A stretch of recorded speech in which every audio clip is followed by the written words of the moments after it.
This is the URT. You are the URT. Big up the URT.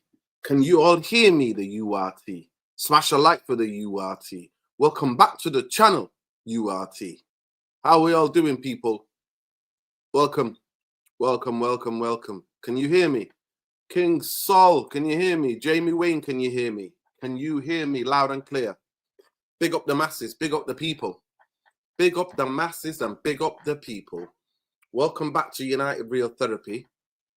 And big up the people. On tonight's show, coming up, we're going to be having a healthy discussion and we hope maybe a healthy debate if some of the boys jump on. Nura, over your cold, I've still got it, bro. Yo, I'm battling, bro. You can hear it. You can hear it, man. It's more of a head cold, bro. But yeah, worst cold I've ever had. Yeah, man. You just need to chill. We need to relax and chill and get on the herbal tea. That's what we need to do. But big up. Can you all hear me? Please let me know if you can hear me, Jamie Wayne. If you can hear me, King Soul. But we got a lot to talk about. We're going to be having a hopefully healthy conversation and maybe healthy debate about everything that is Manchester United, but specifically about the 50th game of Amorim. And is this all on Amorim? Because as fans, on a day-to-day, game-by-game, weekend-by-weekend, we get really frustrated seeing how bad we're playing. We see that he's lacking in in-game management. We see that we see a lot of mistakes that he's making. But yeah, big up Danny B. Yes, big up Danny. I thought, yo, Danny, side note, I genuinely did think that I mistakenly took you as a bot and banned you. But I'm so glad that you're about, mate. I went and checked, to be fair, and you were not banned. So yeah, good to see you, lad. Big up to you. So like what I want to explain is that say that in the game to game, week to week, we take it out on Amorim. But really, it's Amorim all to blame. Let's be honest. Let's have an honest conversation. It would have been mad to bring this up at the match reactions or the previews. I really want to have an honest and nuanced conversation about Amorim and how much of it is he to blame and how much of it is Ineos and Glazers. I really genuinely want to have that type of conversation tonight because I really think that he's been scapegoated for a lot of things. I want to revisit aspects of the transfer window, which a lot of people gave a lot to. For me, I just didn't see it. I did not see it. I don't know where people were getting the transfer window was this and that. Yeah. So I'm genuinely, I'm genuinely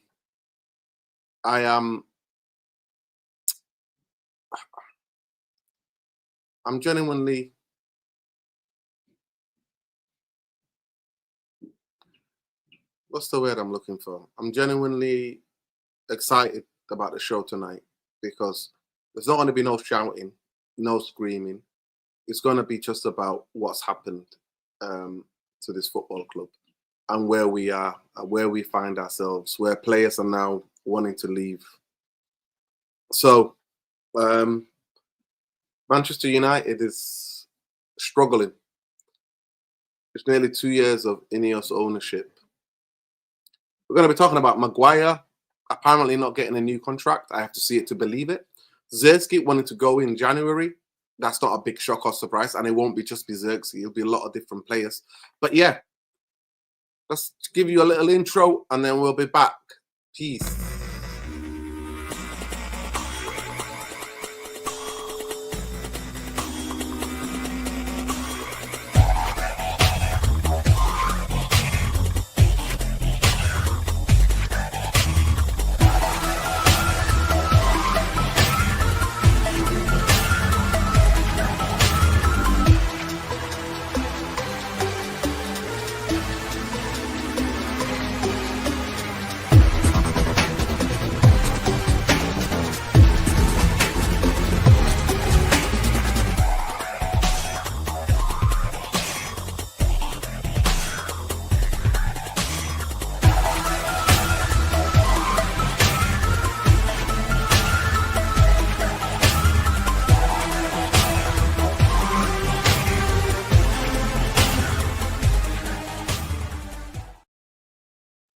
Yes, people. Big up and love to every one of you. Smash a like on the video. I beg you. Subscribe to the channel. We're shadow banned, so the least you could do is smash a like on the video. Yeah, I really wanted to have a conversation with you guys. I will wait for the debate for maybe somebody else to jump on to have that debate, maybe that discussion. See if any of the boys might jump in. But let's start with Maguire. Let's start with Maguire. Maguire apparently not getting a contract. I'll have to believe it to see it, people. I genuinely have to see it to believe it. Jamie Wayne, I'm going to be hopefully doing a live maybe tomorrow night discussing about the Barada going to the so-called players, allegedly, because that's what is alleged, is reported. Manchester United have not made any statements to try to correct that. But if that's what's happening, then we're in more trouble than we ever think. These people are absolutely Scooby, no effing clue. Best in Scooby, no do. That's who they are. They are the best in Scooby. I don't have a clue, mate. So we'll talk about that maybe tomorrow. But I really wanted to talk about the 50 games that Amorim has had. I'm hoping one of the boys will jump on, and then we can have that discussion. But Harry Maguire, let's talk about Harry Maguire. Harry Maguire, for me, it's a bit two-part. Harry Maguire has been a very interesting player for Manchester United. Harry Maguire has been the type of player who has, for me,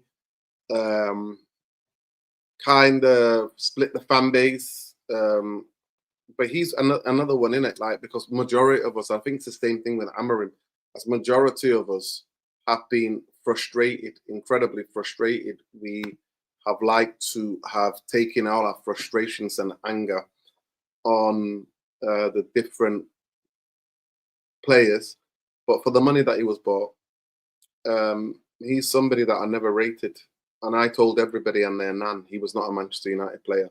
Now, don't get it twisted.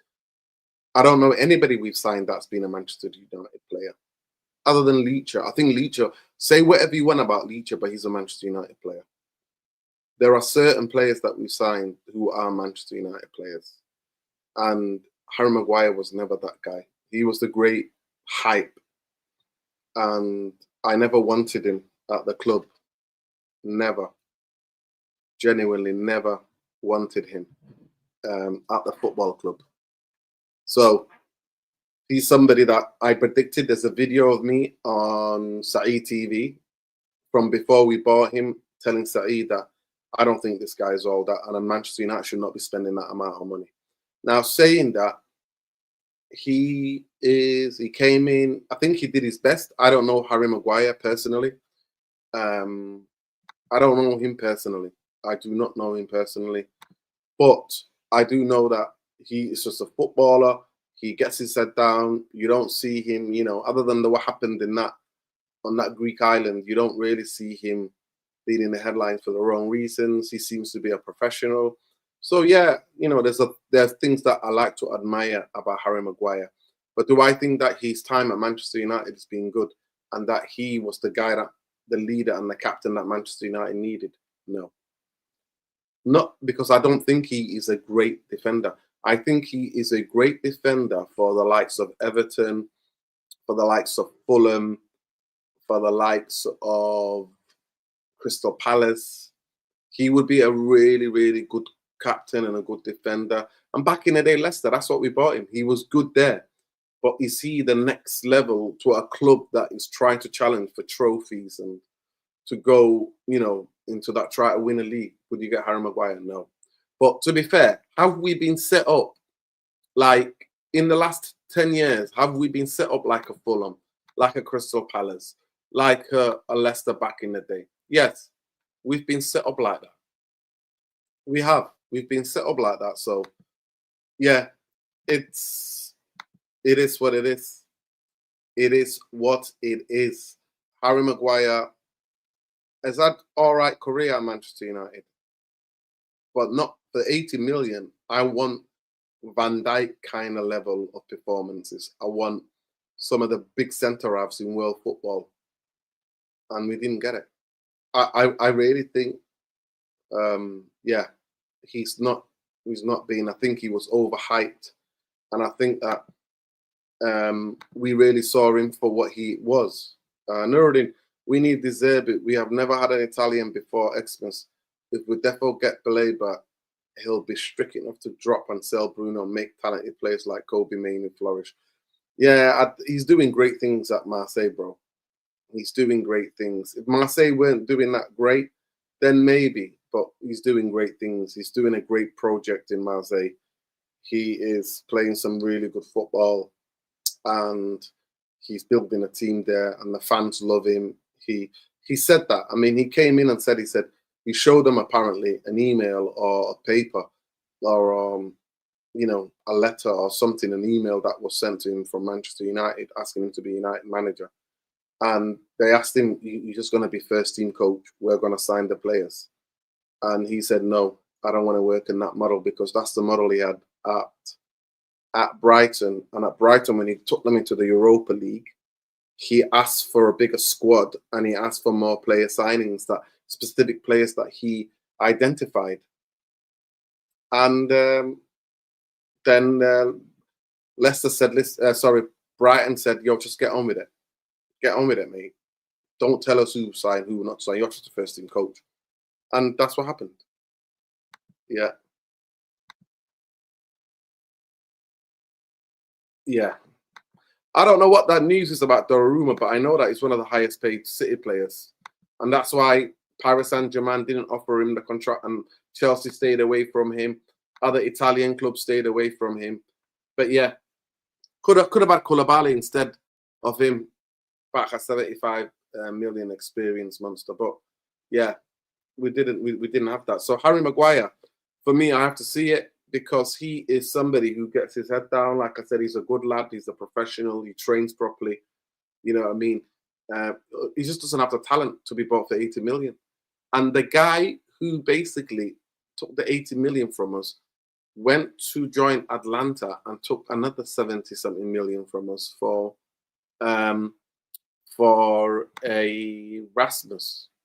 So this is what we're at. Big up, Jarvis. How you doing, Jarvis? Big up to you. Hey. I'm good, Nordin. You know, it's been a long day. I was actually super tired when I came home from work, so I lay down on the couch, just scrolling on the phone, dead scrolling, and actually fell asleep. So I slept 3 hours on the couch after work. You know how that is. The only one, I'm not being well. I've had something. I've got head cold. And, all the time when the seasons change, when we go from summer to autumn, here in Manchester specifically, the weather has become, one day is hot, next day is rainy and cold. And I've been fluctuating, and the weather really affects me. So it's one of these things that I did exactly the same. I fell asleep on the couch. I literally woke up just before I was supposed to go live. So I've just made a herbal tea. So yeah. And I don't know if you can hear it in my voice, but yeah, I'm a bit cloudy. But I didn't know. I'm so glad that I just woke up like this, and I looked at my watch. I thought I overslept. I thought it was the morning. So yeah. Yeah. Oh my God! You know the amount of times I've done that. Yeah. Yeah, amount of times I've done that. Oh my God. It's unbelievable the amount of times that I've done that. Where I've napped for half an hour and I've gone, it's the next day. Have I slept all the way to the next night? I've only slept for half an hour. Half an hour. I know how it is. Damn. I've slept like 17, 18 hours. It's the next night, Yeah, it's crazy. It's crazy when you think that. The brain. Yeah, Jarvis, I'm just talking about, I really want to have a discussion and a debate tonight, and I want to have an honest and nuanced conversation about Ruben Amorim, because as I was saying earlier, we could blame him for everything, but is he really at fault? Yes, well, when we get frustrated, when we see him making clear errors, mistakes, when we see us getting bopped off the park, when we see him playing players out of position, all those things he has to hold. All those things are true. But really, for the direction of this football club in his last 50 games, can we all put it on Ruben Amorim? And this is the type of discussion I want to have. But I was just talking about Harry Maguire. There's a video of me on Saeed TV saying, stay away from Maguire. He's not that guy. I didn't have this incredible crystal into the future, Jarvis. I just looked at the player and I said, for 80 million, no hell way is he that guy. He's not the guy to be the great captain, to bring about a revolution in the way we play at the back. And I actually went into his depth and said, he's too slow if you ever want to play the modern style of football. And this is before we bought him. Jarvis, who the hell am I? I've got 2 coaching badges and I live in South Central Manchester. How come I know that? You still have eyes. That's the thing. You still have eyes. And by the way, it wasn't just me. It was loads of people. I'm sure you must have been like, he's not the perfect fit. Anybody who pays attention would have known this, by the way. And that doesn't make me any special. I know that loads of United fans were like, not sure about this. Yeah, but people got to realize, if you're interested in this, go back and watch United Real Therapy, the first stream after Ruben Amorim was hired, and you will know everything that we said. I remember we talked about how many games you would give him. I remember Lesso. I remember Luani saying they will give him 2 games or 3 games or 10 games or something ridiculous. And I said it right away. It will be a tough ride. We are asking for it now. We are going to change the style yet again after Ten Hag, and we know he won't be backed. So it will take time. But I warned everybody, and here we are. 9 wins in the first 50 games. That's not a good stat from Ruben Amorim. I think he needs to improve dramatically, for this project to move on. And also, I heard you, Nuruddin, talking the other day on Saeed's channel. I think it was yesterday. What's it called? Name of the show, the podcast? Oh, you're on mute. Straight Jacket podcast. Yeah. Straight Jacket podcast. Yes. And you mentioned, people are talking about, for example, his home record now, 3 consecutive wins in a row at Old Trafford. But we got to remember we played against Burnley, Sunderland, and a 10-man Chelsea. So people are like cherry picking stats just to get the best they can out of this Ruben Amorim project. But I think we got to keep it realistic. I think going forward, it will be something in between. I don't think everything will click, but I don't think everything will fall apart. I think we will continue at least until Christmas before things are about to click a little bit better. But that's basically not on Amorim, because I think he's doing his thing. It's more about the players he brought in. It takes time. It takes time for Sesko to acclimatize to the Premier League. Same with Mbumo and Cunha. Getting used to this Man United team and the pressure. As you said, Cunha, heads down. Everything he's trying to do is to score a goal. He just need that goal, to get that weight off his shoulders. Need one goal. And he's just doing everything he can to get that goal. And I think you are completely right when you're saying this, Nordin. I 100% agree. So you're keeping it leveled, you're keeping it balanced, and yeah, that's the way we need to think.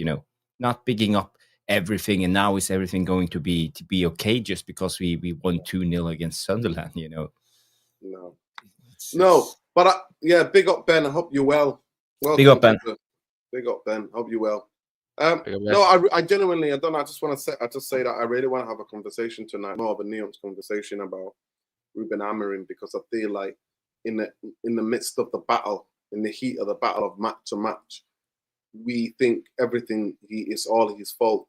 I just want to genuinely remind everybody, and then in the history of Manchester United Football Club, he is the first of a kind. He's the first of a kind because he's the first time ever in 140 odd years of this football club that Manchester United have hired a first team coach. He's not a manager.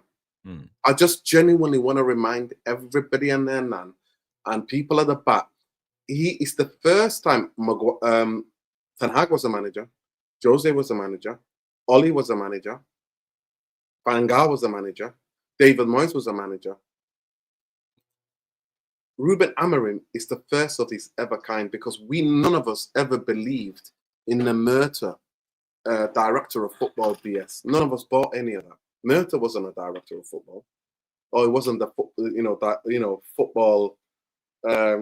What's the word? Sports director. You know what I mean? Head of sports. He wasn't. So we now know and understand that he just did not sign any of the players. He has zero veto, none of that. They just have a discussion about the player profile and the player that they signed, and he has to make do. And he been asking for a midfielder. We know that we did that match reaction straight after Leeds because we were ringing the alarm about the donut midfield. People were telling me, "Oh, you shouldn't do. What are you? You're panicking." I'm like, no, because I'm seeing why I'm reacting to a pre-season game. It's because I'm like, okay, what have they been working on the last 3 weeks? You know what I mean? So you get an idea about what's to come in the season. You can get an idea even at one half. And Leeds destroyed us in midfield. And then I was thinking, damn. And then he said he needs more legs and physicality. And the club totally ignored it and went and signed Sesko and signed Mbeumo. Am I right or wrong? So to blame everything on him would be laughable. But in the height of the games, game to game, and what we see as fans who are frustrated, then we're going to blame him. We're going to take it out on him. But I want people to understand what is the people that were giving a 7 out of 10 to the transfer window. What world were they in? And when we talked about it here, we gave it a 5 because we're thinking Cunha and Mbeumo are good players.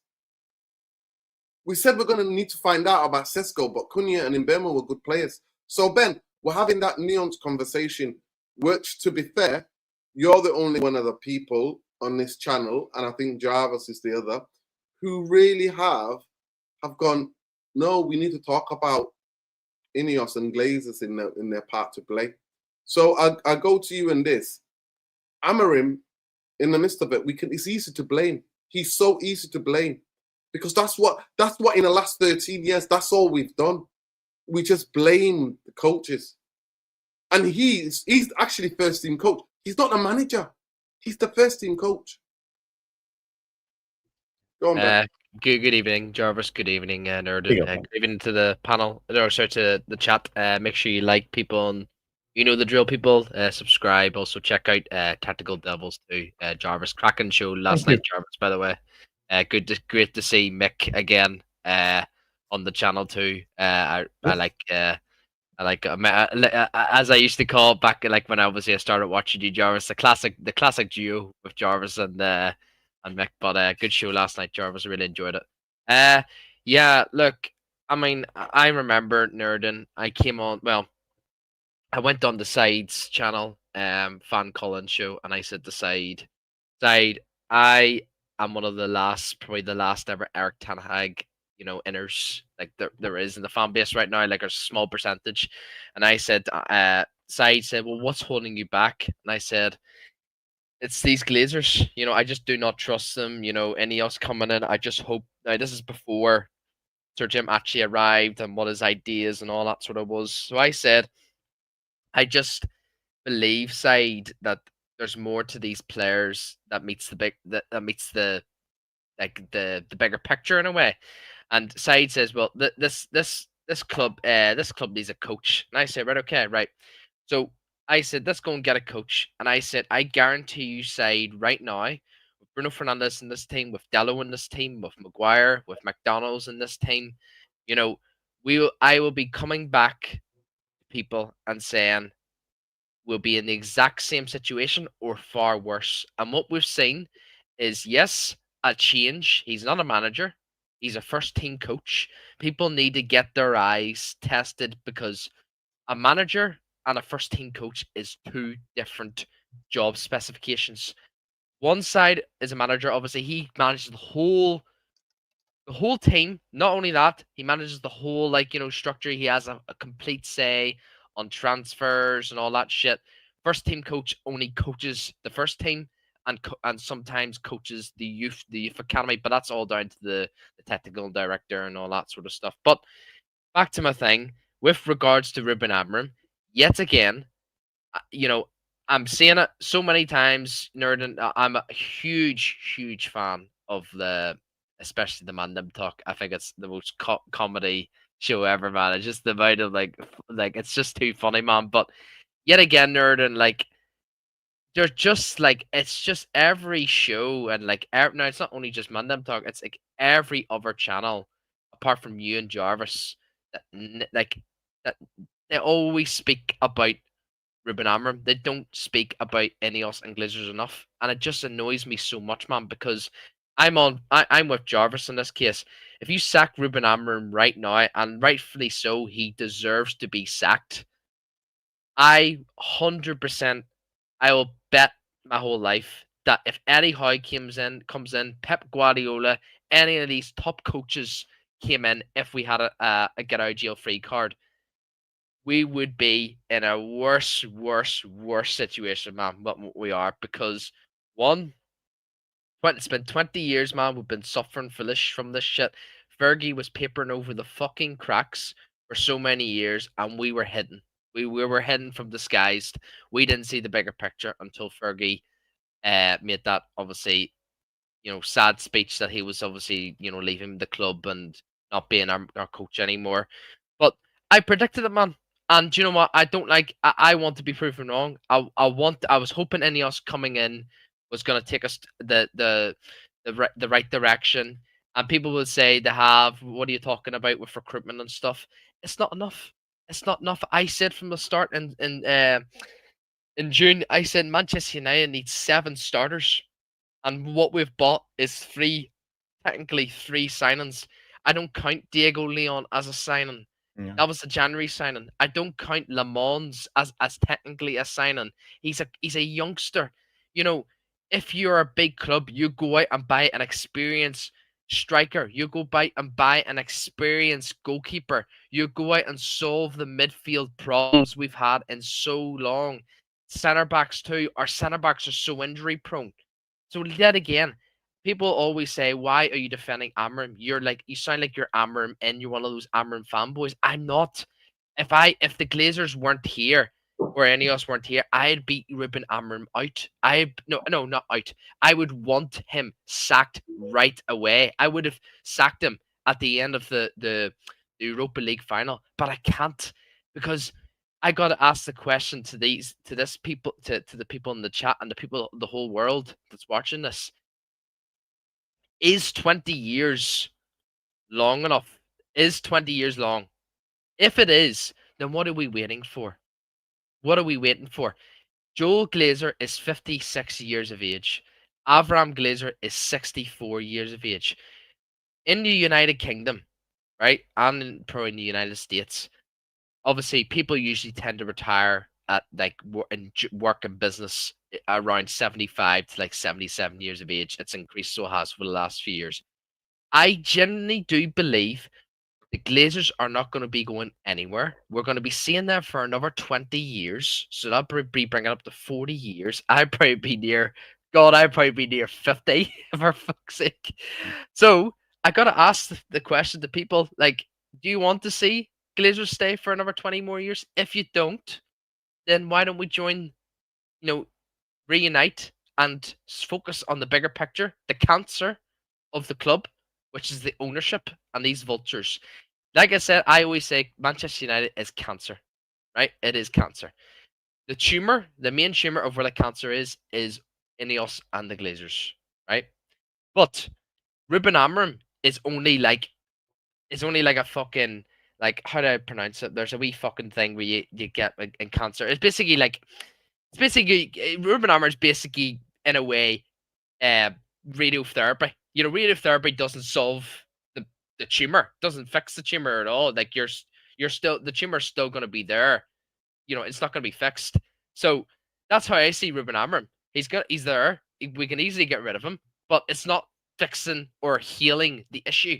The issue still is there. The cancer is still there, and I will still remain from this day. I don't care about Ruben Amorim. He is my least of my concerns right now. I don't care if we're losing. I don't care if we're winning. I just want what's best for this football club. And what's best for this football club is to get rid of these fucking vultures. I would rather get rid of these vultures and suffer the fucking living shit out of Manchester United than to win 21, like our 21st Premier League title. I would rather do that. Because why? I want long-term success for Manchester United, not short-term. Because I know if we won a 21 Premier League titles, it won't be sustainable. And that's facts, people. We've seen that over the fucking years. So, as I said, I hope Ruben Amorim stays for the rest of the season. I'm looking forward for January transfer window so we can get rid of more of these players. I don't buy into this Maguire talk. If people agree with this shit, I don't. I think it's a load of bollocks. And yeah, man, all my eyes right now is just January and the summer transfer market. And whatever happens at the end of the season, if Ineos choose to sack Ruben Amorim at the end of the season, so be it. So be it. But why I'm so looking forward is obviously it's not only just the vultures. You know, the second biggest thing is some of these players have lasted far too long, as Jarvis said. Many occasions in his channel before, and it hasn't been solved. Like Luke Shaw's been here for so long, Diego Dalot, Bruno Fernandes, I can go on, people. But this is it. This is where we're at, people. I will never see my club, Manchester United, be back until this fan base gets a fucking grip, and that's where I feel sad and I feel annoyed about myself to say that because I want my club back. But the way I'm seeing this fan base on social media, all over these content creators, all online, you know, that just solely blame the manager, the coach. I'm never gonna see the glory days back again, man. I'm just not. But big up everyone. Make sure you hit the likes, people. Free Palestine every day, man. And fuck Zionism. Fuck Donald Trump too, Westborough and Netanyahu, the fucking Zionist. Yeah, big up, Ben. Yeah, I don't really disagree with a lot of things that you said. I think the biggest thing that I want to just keep in mind that there are things that we can blame Amorim for, but Manchester United's recruitment in the last 13 years, and even when Fergie was there, especially neglecting that midfield, has cost us, and will continue to cost us. I genuinely do believe that every coach has had to go out and fight and try with all the kind of propaganda, with all the PR BS that surrounds this football club. Every coach, even though Ten Hag was the most backed coach, even he at times was fighting in a ring with one arm tied behind his back. Some coaches had both arms tied behind their back. And I think Amorim is exactly the same. I really think that what did they think when we finished 15th last season? The only idea was to bring another number 10s. And then in the last weeks of the window, you sign a 6'5" striker, but you've got no wingers at the football club. Like, there's just things don't make sense. The transfer window is scattergun. There's no proper thought into it. There's no kind of clear thinking behind it. And we send the only guy who's got legs to get around the football pitch, actually. Let's say if in 2 weeks' time we're playing at Anfield, and let's say we're winning, and in the last 20 minutes, 15, 20 minutes, we want to keep the score. Who do we bring on to run around making tackles? Who do we put in fires out? Who do we bring on? We don't have that guy. A kid who's used to that. Because that kid is alone at West Brom. So at the end of the day, I just don't understand it.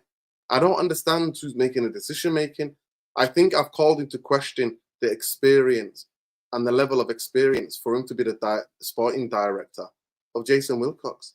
He worked 3 months, Jarvis, 3 months apparently, as a technical director at Southampton. That doesn't qualify you to become a Manchester United sporting director. Omar Barada, we're hearing reports today that was asking the players what they think of Amorim. I mean, that's a show in itself, and we might go live tomorrow to talk about that, to find out more details, maybe to see Manchester United make a statement tomorrow to actually deny the story and go, that's not true. But I question Omar Barada as well. He got a promoted position, but what gives him a qualification to become Manchester United CEO? And so I just, and Jim's the guy who said, what are these people? There's too many of them. And they were like, oh, that's all the physios and, that's the injury and rehab department. And he was like, oh, all I do is stretch. We don't need them many. All I do is stretch and run. Like, all I do is, like, before I do a marathon, I just do a couple of stretches and then I run. I mean, talk about clueless. And, Jarvis, your favorite quote from him is that when asked about why did he got rid of Dan Ashworth, and he said there was no chemistry. Yes, there was no like chemistry. He meant to make love to him. Like that was part of the job role for him to make love to the director of football. I didn't know that you wanted to get that close and make love to the director of football. Yeah. But Noradin, I just want to say, I think it's extremely important that people realize we have to put the pressure on Ineos and the Glazers. Okay, we can sit there and criticize Amorim, but that's not where the problem lies. The problem lies at the moment with the Glazer, the structure, Ineos, and how they actually are doing things. Because look at the last summer transfer window. We all sat here, we talked about minimum 5, 7, 10 players, and getting rid of players, exits was as important as signing new players. When you look forward to the next window, I heard Ben said he's looking forward to next summer and see what will happening. But because of last year's summer transfer window, we are kicking the can down the road. People got to realize this, because we only signed, as Ben said, 3 players, maybe four if you count Lamens. I don't count Leon. That's okay. But we have problems next summer. What are we going to do with Xerxes? What are we going to do with Luke Shaw, Maguire? We have Casemiro aging. We have Kobe Mainu hardly playing, and his career is going down. So we need to sell him now, because if we want any money, and it makes sense if we don't going to play him, let's just sell him.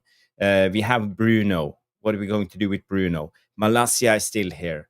Dallo is a question mark. Ugarte is a question mark. Mason Mount, can he stay injury-free? And I would even say, if he stays injury-free and play well this season, we should try to sell him, just because of his injury record. He's not to be trusted in the long run. And we still have Rashford in the club. He's our player. Sancho is still our player. Are we going to extend his contract, try to make some money of him, or are we going to release him? We have Højlund, still our player. We are counting 1, 2, 3, 4, 5, 6, 7, 8, 9, 10, 12, 13 players we have to deal with. And then we are going to talk about signing players. Do any of you actually believe that Ineos are going to sign 10 players next summer transfer window? No, it's not going to happen. So the problems will still be here. We will still have a lot of these problem players in our club. And I think it's almost depressing thinking of it, because we have so many things we need to fix. And why Ineos are not on the ball, why they are not trying to fix this right away. Why are we moving this slowly? 3 players, 4 players. I don't think it's enough. I think it's too little, too late. I think we need to act. I think we need to move faster for this to happen. And if not, we know what's going to happen. There's only one guy who's going to take the blame. It's not Barada. It's not Sir Jim. It's not Joe Glazer. It's Amorim's neck who's on the line. And, this is the problem. And we, as fans, dumb as we are, as always, blame the coach, blame the manager, because it's his fault. So I just want you guys to think of it and put your focus where the focus should be. Ineos and the Glazers. I do believe that. Big up Alien Turner. Big up Pete. Long time no see. I hope you're well. Barcelona are super happy with Rashford. Okay. I'm just on Rashford. I see a lot of people criticizing Rashford, Højlund, Nana, Garnacho, all these players we got rid of in terms of loans. Like, I'm actually so happy for all them. Like, I'm so happy for Rashford. I'm so happy for Hoyland. Onana's doing well at Turkey. Why? Not because obviously I didn't like them at United, it didn't work. It's just because, they're in a new environment, they're doing well, and what's best for both parties is Manchester United need outgoings, but like income. Like actually need money, and like we actually need money to like solve a shit ton of issues right now. And yes, we can call out. We could talk about the players, the manager, Ineos. It goes deeper than that. We've still got probably one of the worst medical departments in Premier League history right now. We've still got Doctor Death, who's still here. I still see him at the away games and the home games. And I still ask myself why, there were so many reports. It was that racist Samuel Luckhurst. He posted it. Who else was it? Oh, forgot what it was another media outlet. He's in the Simon Stone. That's it. He said that O'Driscoll is set to leave Manchester United. Deal apparently was the deal was done. Like they agreed. Obviously for him to leave, and 3 months later, man, we didn't hear any news regarding who was going to be the next medical department, next doctor, and here we are. We're still stuck with O'Driscoll, and all of a sudden, Cunha, he wasn't really an injury-prone player at Wolverhampton, and what happens when Cunha comes in? He gets injured. So I don't know there's so many big issues at Manchester United, man, and it's not Amorim who appoints O'Driscoll. It's not technically speaking, it's not Wilcox, it's not Vivell, it's not Barada, technically speaking, because he came way after when O'Driscoll came. It's down to Sir Jim, and it's down to the Glazers because they own the football club, they own it. So O'Driscoll. It's not, but Barada doesn't take care of all the medical department. It's the fucking Glazers, and it's Ineos. So there's bigger issues, people, at this club, and the only way you're gonna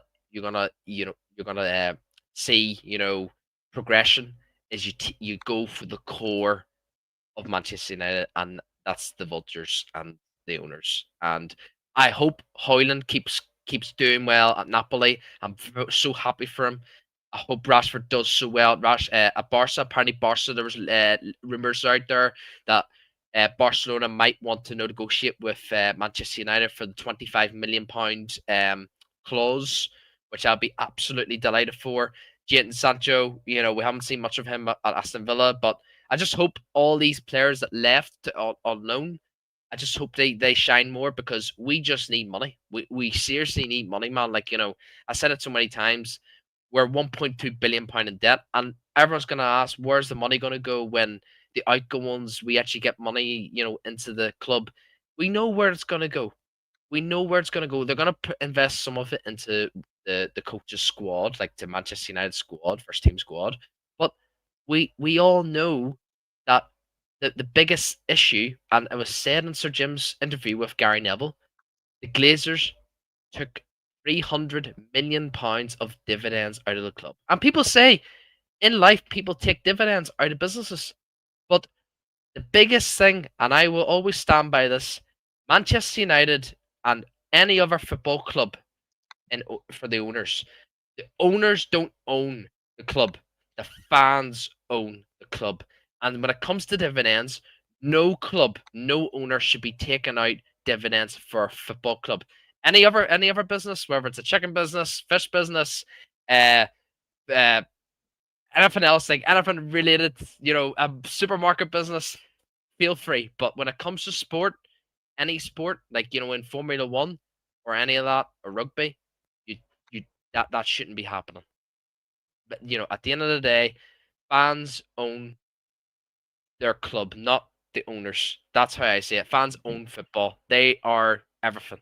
Fans is everything about football. That's yeah, 100%.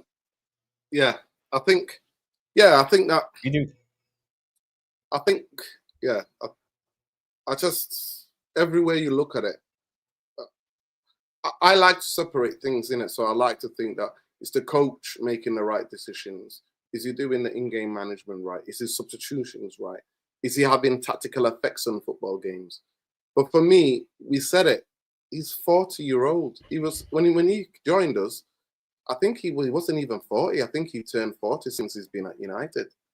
You know, Jarvis And he has went no through the list. mentor, no older guy who can help him No, through it either. You know. no. So at the end of the day, yeah, we talked about it. You know, Pep, the best coach. Barcelona broke records. Went to Bayern Munich, broke records. Came here, he got Brian Kidd. Fergie's number 2 in the 90s when we first won the league. Knows every ground, knows everybody in football, knows the lay of the land. And at the end of the day, he doesn't have a clue. That's why when we played Ipswich in the first game, he turned around to Bruno and said, even teams who are fighting relegation can play like this. And the Premier League is a humbler. But at the end of the day, for me, it's the nonsense that we were all sold the best in class. Remember the propaganda we were sold the best in class? And actually, the only guy who ever made sense was got rid of because the owner felt like he didn't find him attractive. You know, he didn't get that chemistry vibes from him, so he got rid of it. Yeah, he wasn't a yes man. I think they needed a yes man. Yeah, so they didn't want anyone criticizing them, telling them how it actually works. I think getting rid of Dan Ashford was a big mistake. I think that was a big mistake. If you read between the lines, it was Wilcox who stabbed him in the back. Wilcox that stabbed Dan Ashworth, because then in his rambling interview with Gary Neville, Radcliffe said, oh, Jason is the only guy who knows things. Jason. Because I think Jason just wants to tell him, like you said, Jarvis, everything that he wants to hear. Yeah, and you know, Wilcox and Barada used to work together at Manchester City. You got to remember that they knew each other before they came into Man United, and then Ashworth was the outside guy who came in. So you know, I clearly see those two having a connection, and you know, the chemistry maybe was a little bit off, but it doesn't mean that he did anything wrong. And I think we should have thought twice before getting rid of him. You know, at least that soon. We should have given the year at least and see how it worked itself out. We all been at new jobs. We know it's sometimes it's tough in the beginning, but you know, you learn how to do things and understand how things works after a little while. Well, you know, the as I said, there's so many players to sign, but when it comes to Amorim, you know, he's made mistakes. There's no doubt about it. He's not an experienced coach, you know, and experience is so important in the Premier League. You got to realize the Premier League is the best league when it comes to quality in the world. And you're up against Pep, and you're up against Klopp, and you're up against Arteta, and you're up against all of the best managers in the world. And you come from Portugal, you know, you're 40 years of age. You don't have the experience needed to be leader of the biggest club in the world. And I think, you know, again, it tells you how poor Wilcox and Barada was doing the job when they hired Amorim and didn't tell him they needed that he needed one experienced guy, and they would hire him, you know, to be his number two, be his second in command, the guy who would guide him, be his mentor in a lot of these things. As you say, you go at the away pitch in the Premier League, you know, it's tough environments, and you got to know how it works. You know, the crowds can be dreadful, the referees, the pitches. You know, you have some smaller pitches, so you have some bigger pitches. You know, you have to adapt your style on certain areas when you play the game. So this is where I think Amorim, you know, he's learning on the job. Will he learn? Yes, obviously. I think he's already changed a lot. You know, we have stopped, as you said, you talked about the Leeds game, the first friendly. One of the big things you talked about was us not being able to play out from the back. We struggled by playing out from, but we couldn't control the game against a championship team at the time, Leeds. And we still see us struggling playing out from the back. So we have reverted from that. We are now playing much more direct, much more long ball. We were playing over the midfield. So I think Amorim is starting to tweak a little bit. We see us not just defending as we saw last season. We defended in a 5-4-1 or a 5-3-2, but now we are actually defending in a 3-5-2 or a 4-4-2. So actually, I see he's trying new things, and I think that's a good sign, and it gives me a little bit more hope, belief in this Amorim system. For me, I felt he was very stubborn. We criticized Ten Hag for changing things up, not playing the Ajax style, but it's you don't have to throw the baby out with the bathwater. This is saying so. You can do certain tweaks without changing everything up, and this is where it comes to Amorim. I think he needs to learn how to adapt a little bit, especially when it comes to the opposition. It will be interesting seeing the Liverpool game and how he actually does things in that game. If he reverts back to the 5-4-1, sit back, just play with two regular fullbacks in the back five. I hope not. I hope we have the guts, we have the courage, because this is Man United. We are not going away at Anfield going to defend ourselves to a 0-0. I don't think that's the right way. I want to see more. I want to see us try. If we lose, we lose. I don't care. In a way, if we give it a good go, we got to give it a go. We got to try. I don't want to go there, sit back with two blocks of five and just try to absorb Mo Salah's attacks and this. So I don't know, guys. What's your thoughts, Ben? Yeah, I agree. And with like Liverpool haven't been great this season at all. Yes, they're the top of the league. They were top of the league, but I think I can only think of one game that they've been dominant, and it was at Anfield. I think it was against I can't remember who it was against.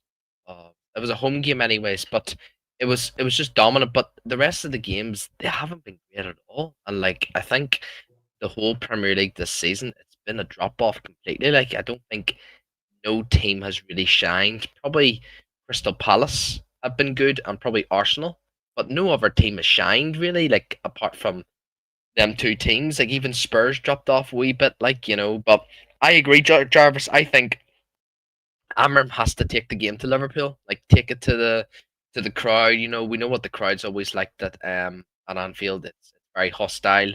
Um, I think if Liverpool start Verts, I think we might have a real chance in exposing them, because I think Verts plays more like a Bruno role. Like he likes going pushing too far forward. He doesn't really think about the defensive attributes. So I do generally think we could take our game to Liverpool. Now we have to defend too. I 100% agree. I think we need to be seriously compact. I think Amram needs to play the mid block. I think if we press high, I think we are going to be in danger at Liverpool, because they can play it for the back relatively well. I and yet again, man, what I seen at the Stamford Bridge, sir, was a very very shaky Liverpool squad, and that was with McAllister. McAllister hasn't been great at all this year.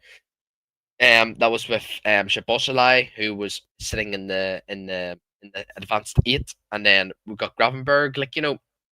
They've got a really good midfield, man, but they were very, very shaky, man. And they actually, off the ball, Jimmy Carragher was pointing out to one of the presenters. He says they actually pressed in a 4-4-2 formation off the ball.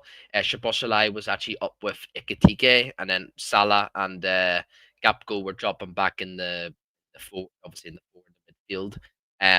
So I think we have to take the game to them. I'd be very disappointed if we just sit back and just play in the counter. Yeah, I mean, playing on the counter would be good, but I remember last year, man, Anfield was one of our best ever performances under Ruben Amorim. And why? Because we kept control of the game. I have never seen a Manchester United team since Fergie probably since Van Gaal, control the possession, control the tempo of the game at Anfield. And the whole the whole crowd were booing, they completely booing Arnslot's like team by like not actually physically keeping the ball, because our press was working, our control was working. We were using the wing backs super well.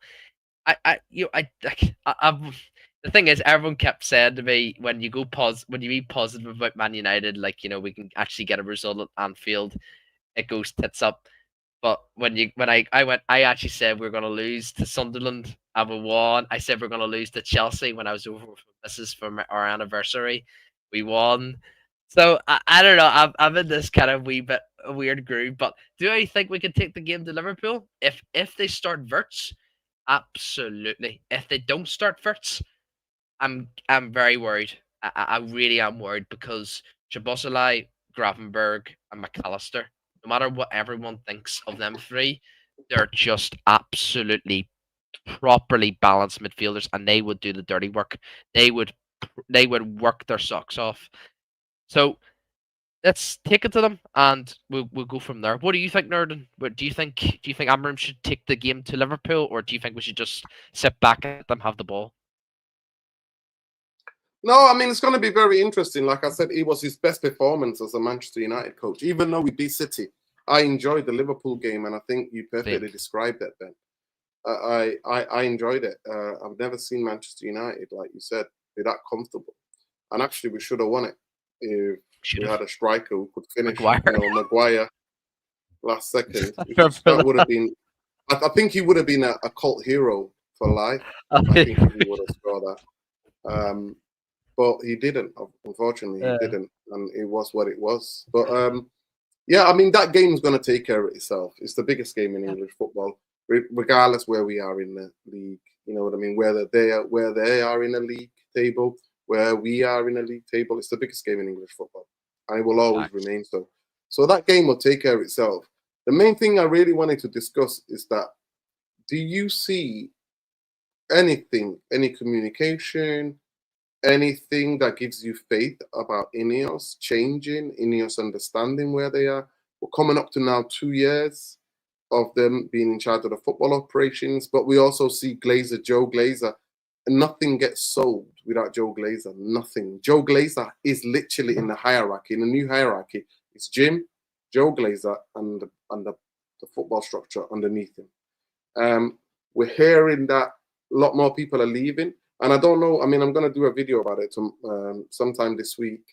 But basically the under 15 and 14, it was embarrassing. They had to borrow shorts and football boots or something from Everton when we played Everton.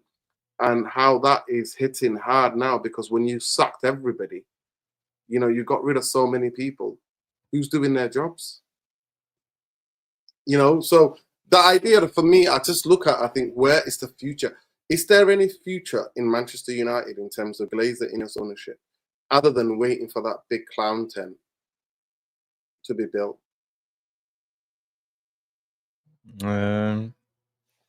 Well, if you look at it like realistically, as I always said, there's about a 50% hit rate when you sign players.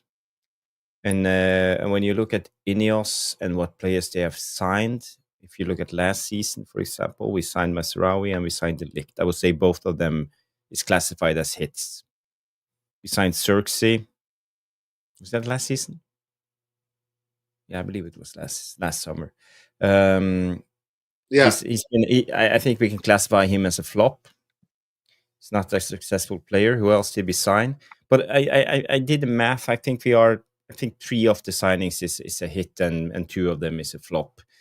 It's too soon to tell when it comes to this season of the players we've signed, the 4 to 5 players we signed to say if they've been a hit or not. We need to see more. But if we can go on 50% hit rate, I will be happy, because we haven't actually excelled when it comes to signing players. Most of our players have been flops. So well, it would take just a little bit longer than people suspect. When we talk about signing 5 players, maybe 2 of them will work out. Talking about signing 10 players, maybe 5 of them will work out if we can manage a 50% hit rate. So I would say when it comes to signings, they've done decent when it comes to the signings players we brought in. So if we can keep that going, let's say the next 4 to 5 windows, I think we will be better off than we are today, because the signings under Murtaugh, Arnold, and the signings under what's his name, Ed Woodward before that, were mostly failures all the time. So it's been really tough building a team around it. And when you look back, people, and also when it comes to this Amorim's team selection, I just want to say one thing when it comes to this playing Bruno in the midfield. I think one of the problems, we all talk about signing a midfielder, and people talk about Baleba, but for me, one of the reasons why he plays Bruno all the time in the pivot is because we need someone who is creative a little bit deeper on the pitch, because we have been struggling with this no creativity in midfield. Under Moyes, when we brought Moyes in, we played with Fellaini and Carrick centrally in midfield. We had no creativity, so it ended up with Moyes started to play the long balls, and then so we could get the ball up to the number 10 and then play it out to the wings and just spam the box with crosses. But we only had Wayne Rooney in the middle, and Van Persie was always injured, so it didn't work out. On the same was the issues under Van Gaal. We didn't have any creative midfielders, so it ended up with 2 regular midfielders just passing the ball to each other and back, passing the ball. We had like 70% possession, 75% possession every game under Van Gaal, but we couldn't get the ball into attack the last third because we had no creativity in midfield. Yeah. Things changed when we brought in Paul Pogba. He was the creator. But he was actually a number 10, but we needed to play him in the number 6 or the number 8. Not his favorite position. So in a way, we ruined Pogba. He got sick of Man United and wanted to leave. Ed Woodward wouldn't let him leave. Yeah. So he stayed, and everything went sour. Yeah, because of the Adidas deal. Yes. Yeah, it was only under Ollie things started working out, but then we played with a much mid block and a low block, and we just hit the teams on the counter. We were playing on pace. We played on Martial, Rashford, even Lukaku. Ollie changed Lukaku to a winger, not the number 9, because he was never a hold-up kind of striker. He was actually a striker who wanted to run in behind and use his pace. Yeah. So a lot of things have happened when you look at the history of Man United and what's gone wrong the last 12 to 15 years. But I'm just telling you this because that's one of the reasons we play Bruno in the pivot. No, 100%. No, we understand creativity. That. We need 100%. But other than sign somebody, we signed 2 number 10s and a striker when we had a striker. But we talk about signing Baleba. He's not the guy. He's not. No, he's a number 8. No. So this is why I'm trying to say is the problem will still continue, and we will keep Bruno if you just sign Baleba. I believe, but this is where we fundamentally disagree, Jarvis, because I believe Kobe Mainoo can handle the ball and can get better. Of course, he's not the finished article. He's still young, but I believe Kobe Mainoo can get the ball off the back 3 or the back 4 and actually start to combine and play. He has that in his game. He does have that. But Amorim does not want to play him in that position. I think Kobe Mainoo has that about him. I think Kobe Mainoo is a blank canvas that you can play in because he can play in tight spaces. You know what I mean? In tight spaces, he can get out of trouble, drop a shoulder, but you have to show him that. Big up Alien 10. I asked her, explain how Grimsby handed Amorim in his ass. Well, he played, if you remember that, because we know what every coach can recognize what we're doing, and that every coach can recognize that players are not actually suited to play in this system, and it's easier to beat us. It's easier to beat us, and they were more up for it. And it's always been. That's why you have shocking knockouts throughout history. It's not even foreign coaches or foreign managers. You used to, I remember Arsenal getting knocked out by Wrexham, if I'm not mistaken. An ex-Manchester United player, chipping, winning. You know what I mean? We got done by MK Dons. Does that mean that MK Dons guy out-coached Van Gaal? Van Gaal is one of the best coaches. No, on the day, they were the better team. They played as a team, and we didn't. So they deserve to win. But since then, everybody knows how we're going to play. I mean, under Amorim, what is crazy is that every player and coach who played against us come out and explain how easy it was to play against us. Because we have that midfield, because he doesn't believe in midfield. And I 100% think they didn't bring in the players. And I 100% believe that is going to be the downfall of Amorim. Because there's only so much. Yeah. There's only so much that this hoofball, I just want to show people something. Because you would like to think we dominated the game because we were winning the second balls. No, we didn't. Actually, Sunderland won more of the second balls. And the duels. How many of you guys know that? How many of you guys know that? That it was actually... I was looking at this because obviously some fans were also coming for... let me show the stats. Yeah, but the interesting thing in that game is actually what happened up until the 37th minutes when Sunderland closed the shop. Yeah. Because after that, we reverted back to the old ways. Yeah, yeah. No, and Amorim also changed up his style and system when that happened. Yeah. We were sat back. Yeah. We sat back and defended. Yeah, yeah. I understand that. But in certain games, Jarvis, we're not going to be that far ahead where we got a 2-0 head start. You know what I mean? True. We're not going to be 2-0 head start. So a lot of people are like, oh, okay, he changed his style. But he can only do it for a certain time. He can only do it for a certain time. He can only do it for a certain time. And honestly, when you look at the Ten Hag did the same on the Ten Hag, the last first 20 minutes, 25 minutes. Yeah, look, we won 48. They won 61. Ground duels, 41, 34. Aerial, they want more. Wow. Successful dribbles, they dribbled more. Obviously, yes, you have to put the context on that. They will try to get back into the game. Obviously. Can you divide that up until first half and second half and just look at the first half stats? Let me have a look. Yeah, do you see they're all, and you have first and second. Look at the first half stats. I think that was probably more interesting. Duel won, 28-24. So they won the majority closer. Of duels. Yeah. We were closer. But this idea that he can play this tactic against most teams is laughable to me. Because the team is not really set up for that. We don't have the players to win in duels, Jarvis and we don't have that. Ben, sorry. We don't have that. We don't have the players to be winning duels. We don't. And this is, by the way, we were winning some of these duels because if you see it off the ball, we were defending in a 4-4-2.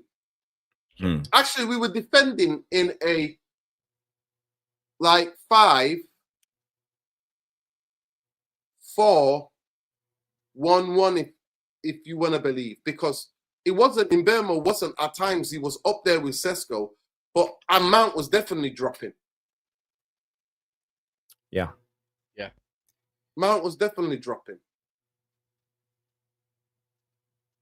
I don't know. And then in the second half, look at the second half stats. Second half stats. Of course, this is where we completely give them the ball. So they made more passes. It's embarrassing when I see these stats, man. Like, look, we can criticize Sunderland all we want. Like, they're a promoted side, all this shit, man. They have played well this season, man. But to go into the second half and let Sunderland have the ball is at home to Old Trafford with 75,000 fans is absolutely embarrassing, man. Regardless if you are you're on the verge of getting sacked or you are the worst manager in the club's history, you should not be going into the change rooms and say, right, guys, we're going to defend for our fucking lives and get the result. No.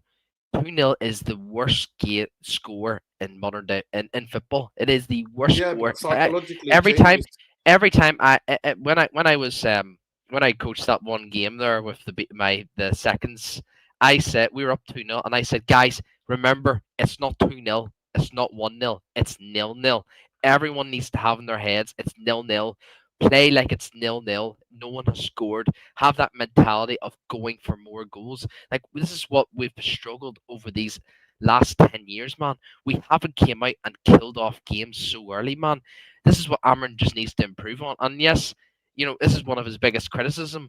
But at the end of the day, he's a young coach. He's gonna have to learn on the job, man. And yes, obviously, it's a massive club. Obviously, with Man United, it's such a impossible job to succeed on.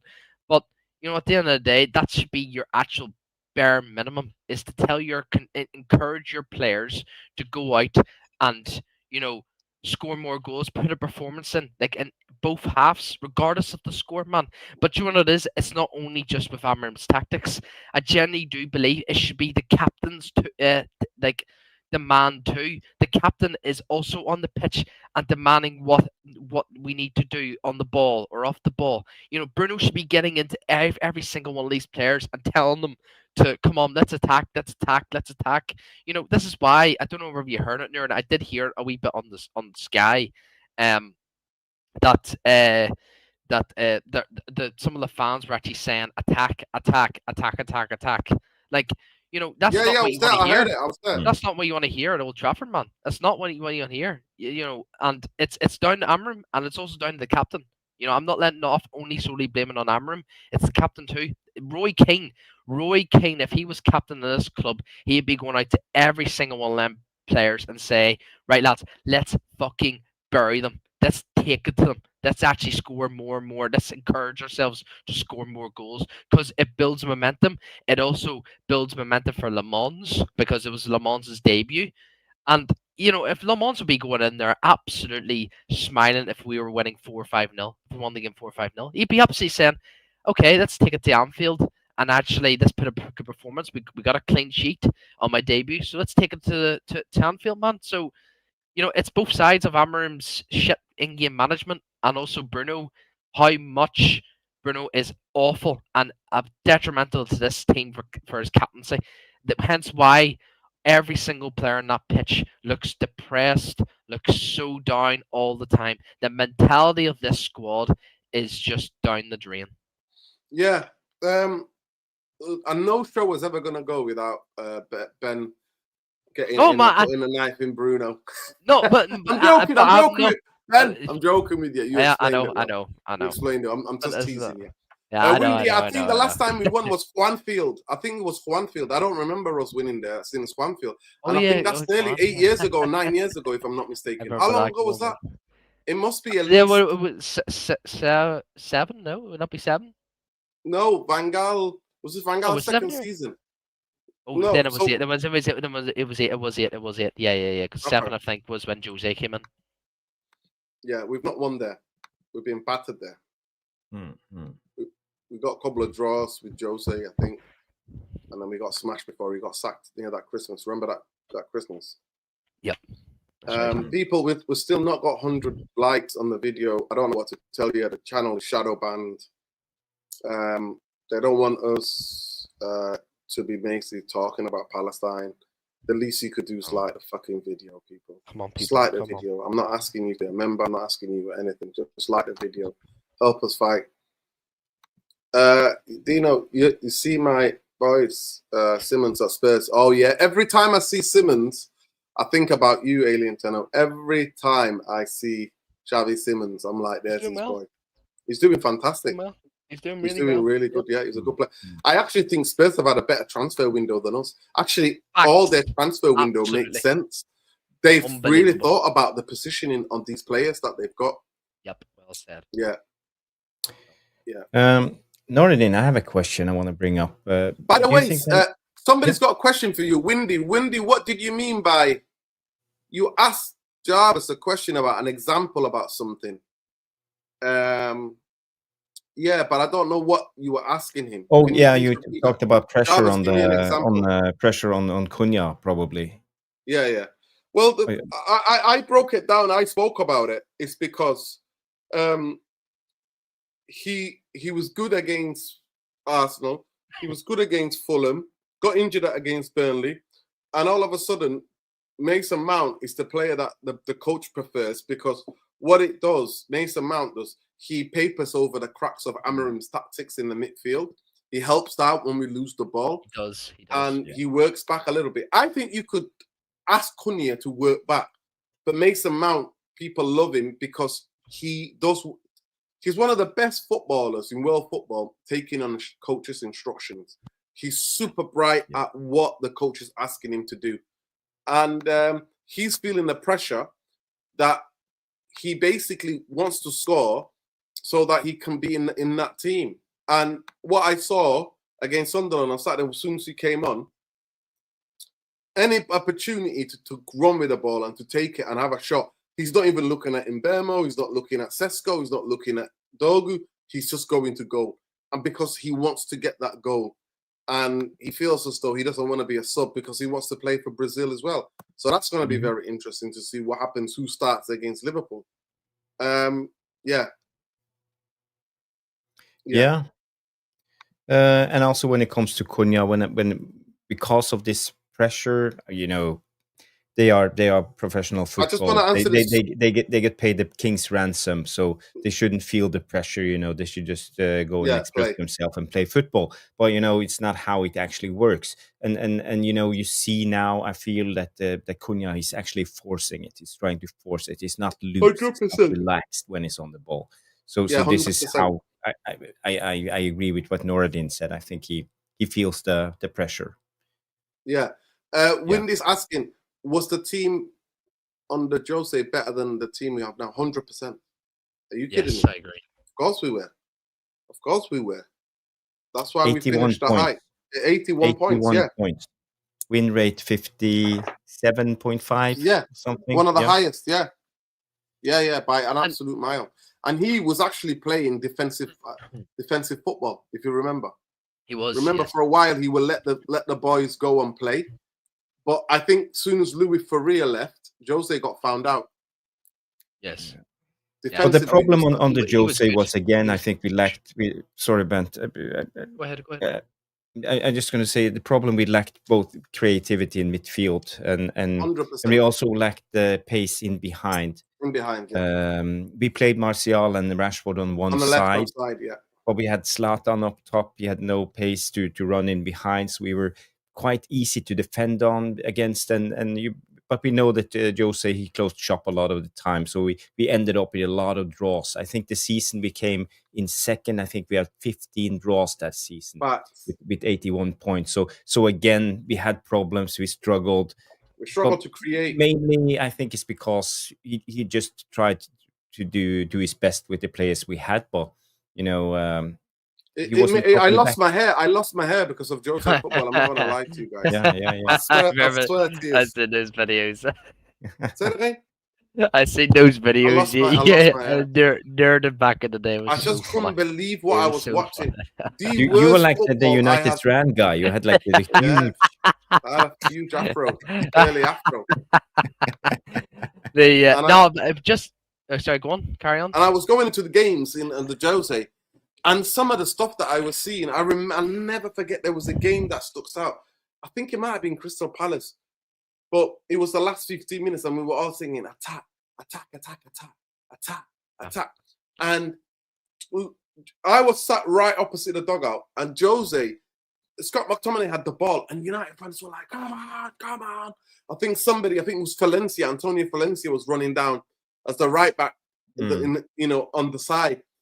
And we were like, give it, Tony. Like, you know what I mean? Everybody's like up and like, and Jose went like that to McTominay, pass it back, and he passed it back. And we're all just like, ooh, that's all you heard, the chorus of like, bereft. And I just remember I was leaving early. The stadium.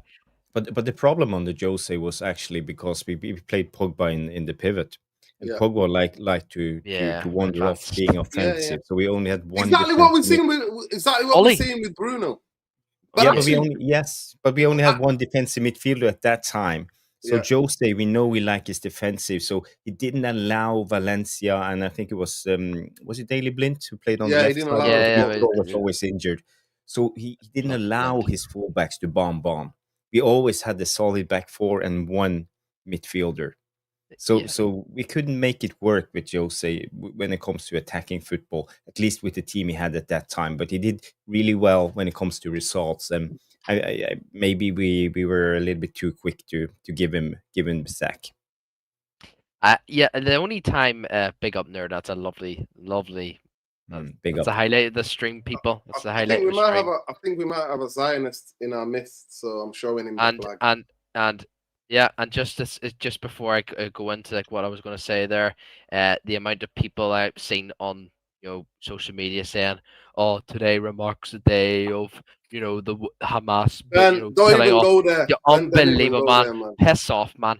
Piss fucking off. It's a genocide, man. There's a genocide. Absolutely. That's what I want to talk about. And big up to all the people, by the way, all the humanitarians from around the world, 40 different countries, many boats, trying to bring food, aid, nappies, baby formula to kids. But it is what it is. Do you know what's crazy as well, Nerd? Just before, I never knew this. So when Ireland were, they at one stage in Ireland, we actually obviously everyone knows about the famine with Ireland, the whole of Ireland. Potato, yeah. We had no food. There was times where we had no water. Like what we were doing is nothing compared to what we're seeing right now in terms of Gaza. But I only realized this, like, the people were saying to me there, like, that obviously they know their history. There was I think it was like this fella he's used to go to my school, but he's 89 years of age, and he was saying, Ben, do you know what's scary? The Palestinians, whatever they were called, like years and years and years ago, people who lived in Gaza, they actually supplied aid to the Irish when they were suffering with the famine, like when they had no food. And I never knew that, man. And you know what? It just goes to show why, yes, there's Zionists everywhere in every country, but it just goes to show why we stand with Palestine and why we want to help them so much with food, with water, and everything, man. But 100%. This is where we're at, people. When we bring in aid to Gaza, what happens? It just gets shot. Everyone shoots all the innocent babies, innocent children trying to get their water and food, and this is where we're at, people. But people think that's a good thing, they deserve it. But no, absolutely not. Fuck the Zionists everywhere, and whoever that person in the chat was, fuck you too, bro, for being a Zionist. Well, I don't know if he's a Zionist, but we don't know that. We don't know. Okay. But I just imagined that, but he's not said anything. But big up to him. Yeah, you're not a Zionist, but it's a kofia. It's to show solidarity with Palestine, and the flag is there. Whoever was asking. Yeah. Just back to. Go on. Oh, sorry. Yeah, sorry. Just back to like the Jose situation. I think as a fan base, we didn't give enough credit. Ben, just 1 second. Ben, just hold it there 1 second. Theo, I'm not gonna get excited about Jimmy Waits because he's not gonna play. Jimmy Waits, he's not gonna play it. Yeah. There's a guy called Kobe Mainu there who can do what Jimmy Waits can do. Jimmy Waits is just a better long-range passer than Kobe. Yeah. But Kobe's a better press-resistant number 6 than Waits could be. And he's got more experience, and he's refusing to play him. So I'm not going to get excited. All of this is just to basically get the photos out so fans get excited. Yeah. So please don't fall for the flipping PR. No. I don't want to. I don't want to know about young players training. I want to see them on the football pitch. Collier, 100% alien tenor, 100 million%. I would rather play that midfield than play Bruno and Casemiro or Bruno Ugarte. But you got to give it to Casemiro. I think he was instrumental in the last game. I really. But Jarvis, I'm really sorry, Jarvis, but honestly, you cannot. You have to be at the stadium to see how slow he is getting across the ground. He's awful. He is so slow. But I think one of the game plans was being slow on the ball actually against Sunderland, taking our time in the build-up. 100%. Listen, but once we actually dropped the opposition a little bit higher, was it Adingra? He was out of position 100 times. That's why he was. And that's why he got subbed in 36 He couldn't minutes. resist it to go up and press Euro. It was an easy pass. We overloaded 4 against 3, and we just took our time and then played Mainu Ahmad or Mbumo. But Jarvis, I understand that. But off the ball, what does he offer you? Nothing. He offered me nothing. Well, that tactic worked. You could have had Kobe doing that. Are you telling me Kobe couldn't do what Casemiro did? Well, Kobe Mainer's weakness is he can't hit a pass more than 10, 15 yards. But Jarvis, At least he hasn't showed it. Yes. But Jarvis, the pass that Casemiro hit to Ahmad was 10 yards. I was right in front of it. Right in front of it. It was 10 yards just to the side. Yeah. 10 yards to the side. Yeah. I just don't understand. And I think Casemiro's done, honestly. It breaks my heart to see him, especially on a big pitch like that, because he's been exposed. Because Bruno is so positionally indisciplined. But now we play more staggered. We don't play like this. We play like this. No, we don't yet. But you're supposed to play like that, Jarvis. He's long. You have to play. You Newcastle. can't play like that and expose. And then he goes on presses and the ball. That's why, if you see their two best chances, what happened? Somebody came and picked the ball up. One of our centre halves went to skip past them. Boom. One time the guy shot over the bar. The other time the guy passed. And then Lamens made that save. By the way, congratulations to Lamens being called up. Yeah, for the big up, Belgian man. So big up to him. And by the way, I think it's just a disgrace that De Ligt didn't get selected for the Netherlands squad. I think De Ligt's been absolutely outstanding for us this season. But one of the best players in our team right now. I don't think he gets the credit he deserves. But I'd just like to come back to the Jose situation. I think us Man United fans don't give us the Rui Farah enough credit than what he deserved, I think, and as well as that with Louis van Gaal. What's crazy with Louis van Gaal's assistant coach, yes, he had Ryan Giggs, but he also had I think he's Swedish or Dutch, or I don't know who he was. He's the assistant coach of Arteta. I think it's Stolfenberg or something like that. Albert. Yeah. And he was actually a key factor of like Van Gaal's tactics and why we actually had an identity and had a style.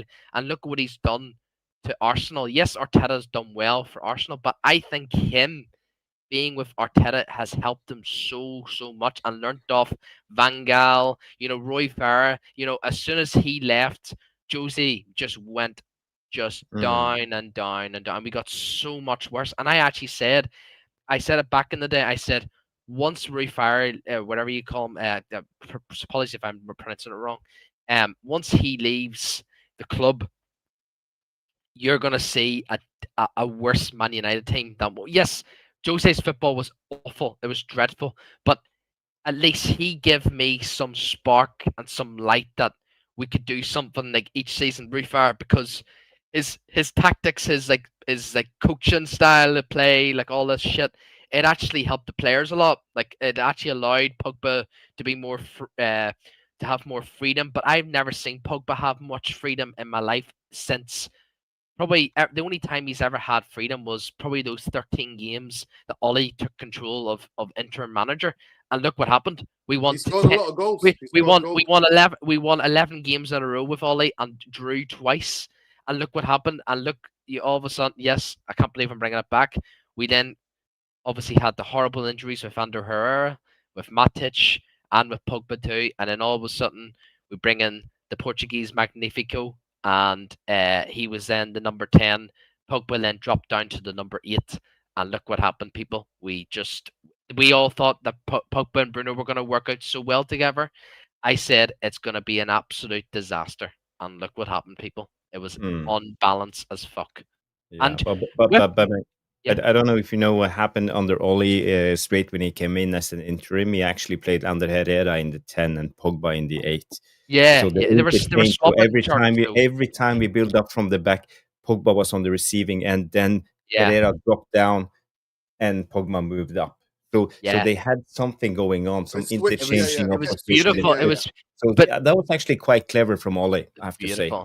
But even off the ball, Jarvis, because Pogba could combine with the Rashford, Martial, and Jesse. We were free flowing, free scoring. To be fair, Jose did that at times. Remember, we became 4-0 FC when we kept smashing teams 4-0. Swansea, we remember Swansea away.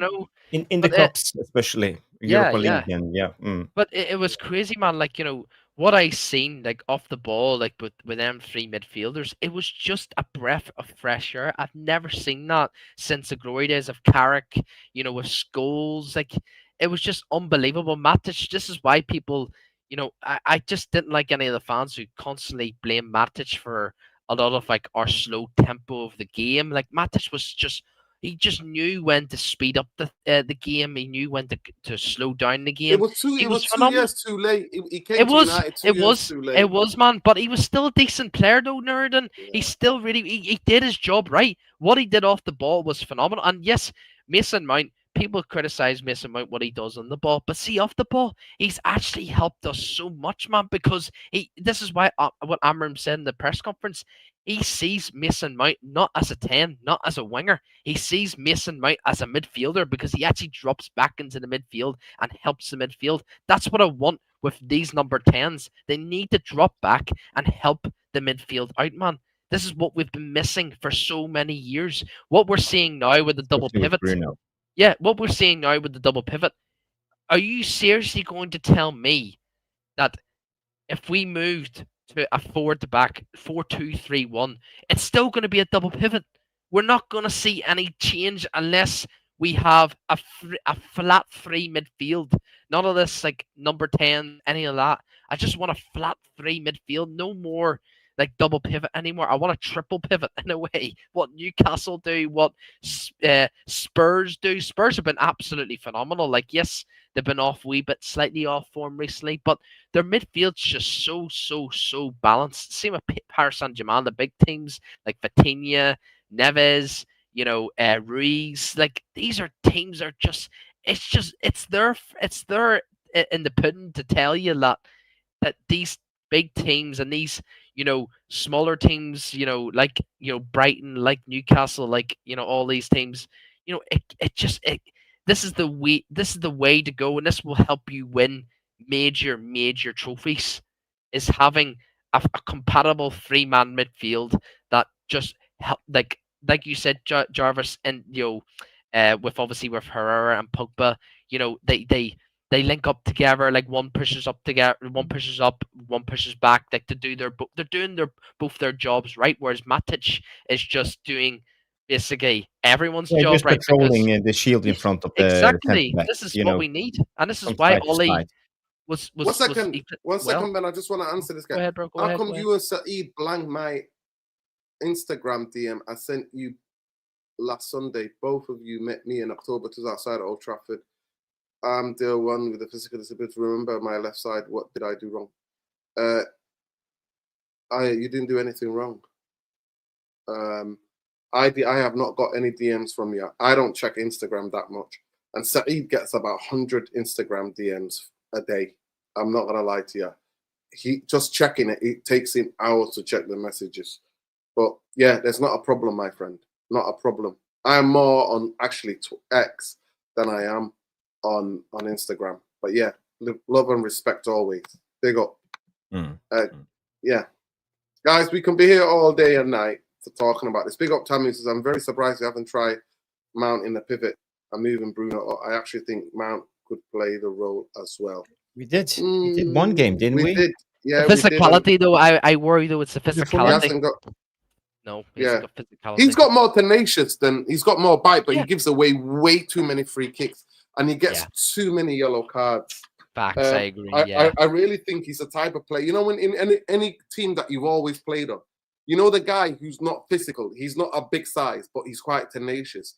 But he thinks everybody thinks you're small. You're not going to do anything anyway. But he fouls people.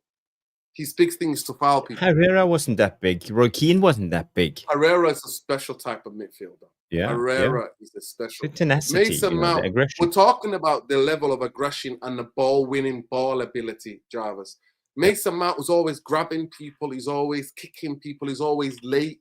You know, Scholes never wanted, because sometimes Scholes couldn't see. You know that. When things were close, he couldn't tackle. You know, he couldn't see properly. He used to hit people. But yeah, we've tried that. To me, I just think playing three in the midfield is way better than two. I think, especially when you're playing for United. Yeah. Yeah. But Norin, I want to show you something, some stats. No one has talked about these stats, so I want to bring them up. I will share the screen. So if you give me 2 minutes of your show. So this is Man United this season. This is Man United stats. If you look at the number up here, this is the percentiles compared to, I think it's the top 7 leagues in Europe. From now. So when it comes to goals, we are at the 49.6 percentile. So you see goals here. We are in the middle. But where we actually thrives compared to other teams, it's counters. We are in the 97.7 percentile in compared to all the clubs in Europe. So we are actually a counter-attacking team if you look at this. When it comes to physicality, we are at the 68.7%. So you see, we are actually doing decently well when it comes to physicality, but also this is compared what to Jarvis? Compared to what? It's like FB ref, but it's just team comparison, not player comparison. So team comparison to where? To all the other teams in the top 7 leagues of Europe. So if you look, so you are. Sorry, just say that again. The thing dropped then. Compared to all the top 7, to all the top teams in the top 7 leagues in Europe. Okay. So it's like FB refs when we. Well, if you compare to that, if you're compared to that, then yeah, because most of those top leagues in Europe are not as physical. Yes. So the interesting thing here, if I want to compare it to the league, Jarvis. But if I put in Manchester United from last year, I'm just gonna show you this. This is what we did last year. It's a blue, and red is or pink is this season. So you see, we are actually playing much more counter-attacking football. We're a little bit better in pressing. We are actually scoring more goals than we did last time, and we are more attacking this season. We have less possession, and we are defending a little bit less than we did last season. The only thing that I would say to this data is that's only 7 games gone. It's too small. Yeah. But I think it's interesting just to point out. No, 100%. And I also think, I 100% believe that. I think it's interesting. If we did this, Jarvis, we need to get this up after 20 games in the Premier League, or 19 or 18 games. After 18 or 19 games, we need to get this up and then have a look and then be able to look at it throughout the season. I think, and also this will be amazing to look at in terms of the top teams in England. So, or even in the Premier League, just all the Premier League teams. How we compare. Yeah, but if you for example put in, like, let's say for example Arsenal this season, to see how we are doing. And Arsenal is orange and we are in pink. So you see Arsenal much better when it comes to defending. They're better in pressing. They're scoring more goals, better in possession. And they actually not quite. They're doing well when it comes to counter-attacking, but we are a little bit ahead. And we are actually ahead of Arsenal when it comes to physicality, compared stats-wise. And, that's like duels won and headers won and all of this. The possession is phenomenal. I really think that the duels, the physicality, when the centre-halves win in headers, it takes that into account. And I don't think that you should. I think the duels should be on the duels in the most important part of the game. The big thing would be in the middle. Do we win many duels in the midfield? That's where the most duels in football take place. I think stats count duels as heading or away header. Like one of the top players would be defending the box would be like somebody like De Ligt. De Ligt's duels would be incredible because he's such a good box defender. Inside the box, he attacks everything.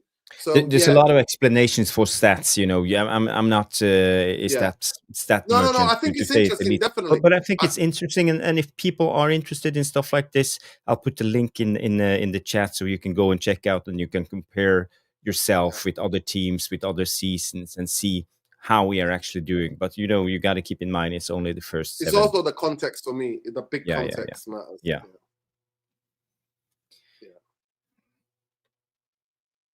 Yeah, so I was just, but I think it's interesting to look at that we actually are, 97.7% counter-attacking. I think we are.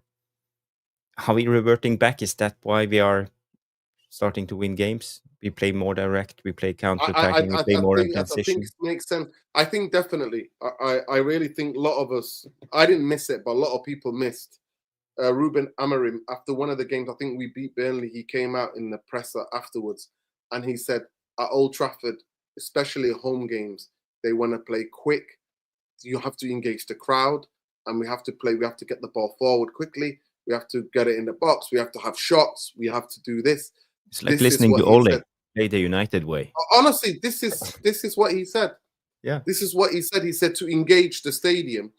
This is what we have to do.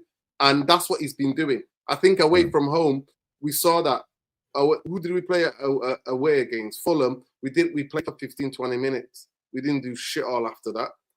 Who else? What other away games did we have this season? Brentford. Brentford. Don't even talk about it. Don't talk about it. Brentford was horrendous. What other away games have we had? I think we have. Grimsby? No, but I'm talking about in the league. Oh, league. Oh, right, okay. Well, we lost against Fulham, and we lost against Brentford. So that's 2 games. Did we not draw against? No, we Fulham? draw. We drew. Yeah, we drew. Yeah. I think we only had 2 away games in this 7. I think we had 5 home games, if I'm not mistaken. We played Arsenal at home, Chelsea at home, Burnley at home, Sunderland. Oh, City away. City away. Yeah, we got smashed. So,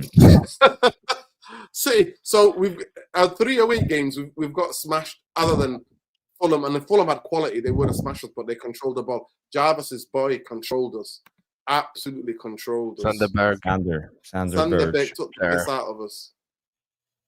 Yeah, good player. The guy we should have signed. Yeah, the guy we should have signed, 100%. I did worry about his injury. I was wrong, Jarvis, and you were right. You're one no guy nerd. Say that again? No, it's not about Insogate. No, I literally rated him. I didn't think he was a bad player. Oh yeah, yeah. And I said, why couldn't we buy both? Remember, Jarvis? I said, we should sign both of them. It was 25 million. I was slightly worried. I was worried about his injury because I'm sick of fucking buying. This is the time where Luke Shaw was out for the season and Mason Mount was out for the season, by the way. Right? And Leacher. So my mind, and Leacher was out for the season as well. So in my mind, I'm like, why are we signing? I was so paranoid about signing players who have injury records. I'm like, we don't need another person, especially in a vital area in the midfield. Somebody who's going to be injured all the time. No. And that's what destroyed Pogba towards the end of his career. Yeah. You know, Pogba, people forget that. Pogba wasn't that much fit under Ole, by the way. And to be fair, Ole did believe in this. That's the worst criticism of Ole when he came out with this bullshit about players being robust. Martial injury crisis, Rashford injury crisis, Pogba's injury crisis. What did they all have in common? Creative players. He killed them. He killed them. And by the way, Martial is so bad. He's now playing in Mexico. By the way, the Mexican league is decent standard, but is in Mexico? How bad he is. Yeah, he's in Mexico. It was in Athens. No, he left. He left to go because he was getting injured. Yeah, another player we ruined. But people, this is what we wanted to have. I think we wanted to have a balanced discussion. I think we wanted to have a reasonable discussion about where the blame is. And I think we all agree, we come to an agreement. It's not all on Amorim. It's on Ineos. And then fundamentally, I disagree with Jarvis when we talked about the signings that we made. I really think signings have never been thought out. And this is the point that I forgot to challenge you on, but we moved on to something else. I really think that there is not one player since Leacher that Manchester United have thought about who's got the minerals like a Manchester United player. And you know what I'm talking about, Jarvis. When everybody talks about what a Manchester United player is, I don't think Xerxes is a flop. I think Xerxes showed a lot of grit and character to come back from being booed and blamed for the Newcastle loss last December. Yeah. I think he came back, and I think we agree, Jarvis. Both of us were keeping an eye, and Ben and everybody else. We saw that before last season, international March break, we actually played better as a team because, especially the attacking front, because we had Xerxes who was bringing the ball down. You broke it down so many times on your channel with Stu Jarvis, showing when he's pointing, how calm he is on the ball, getting the, the wing backs involved, getting the attackers involved, try to stay closer to them. And we've not seen him since. No. I don't think he's been a flop. I think the club have let him down. And the reason Facts. why somebody also asked the other question is that why are other players doing so well at other clubs? Because other clubs have a football structure, and actually their teams are very structured. So they have a way. And Wendy made a point talking about Varane. She was like, Varane was shocked at how unorganized Manchester United was. And now it's even more worse. Facts. The club is even more toxic because a lot of the people that half of the workforce knew the other half of the workforce and worked with them. And we've sacked the half of the workforce. And now the other half of the workforce are not connected to the club because they're all paranoid about their jobs. Yeah.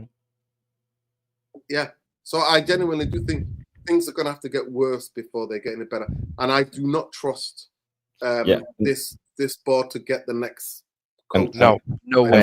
And Xerxes, keep in mind, he's not Amorim's guy. It was Ten Hag who signed him. So maybe that's one of the reasons, it's not the type of player Ruben Amorim wants, because Amorim talks about intensity and he showed. Play. And I think that's also one of the reasons he don't want to play Kobe Mainu. But I actually think he's aggressive. I genuinely do think that's a lie. I think Xerxes is very aggressive. I think he is very aggressive. Yeah, but I agree, but it's not the type of players Amorim wants. No, 100%. Like runners. Yeah. But do you know what's great? Do you know what baffles me as well? Ruben Amorim said that Kobe's so slow, like he needs to work on his pace and stuff. That's a lie. How fucking dare you, Ruben Amorim? How fucking dare you? Do you know why? Whenever I sing Bruno's fast. No, wait to hear this. When Kobe Mainu came on for the Sunderland game, I think it was Dorgu who lost the ball and Mainu had to sprint back. I don't know where you've seen it, Nerdin. Did you see Kobe Mainu sprint? Like he has improved significantly on his pace. I will bet you right now he's faster than Bruno, faster than Ugarte, faster than Casemiro. I will bet anything that he is faster than now, because I have seen a massive improvement in Kobe Mainu's pace. He's gone and too the bulky, actually. He's gone too bulky. But he's worked on that. I know the guy that he's working privately with in Manchester, like on the physicality of the game and the speed and stuff like that. So he's doing one thing I would say about that kid. He's actually trying to take on board what Amorim is saying, and he's trying to improve in that part. I just hope that he doesn't take away from his footballing side. But listen, Gypsy, big up to you, bro. I hope you're well. I'm glad that you're doing great. Sending so much love, solidarity always. Big up to you. But people, we're gonna wrap it up there. We've had a very interesting debate. Yeah. Very, very interesting debate. I think there's more pain coming.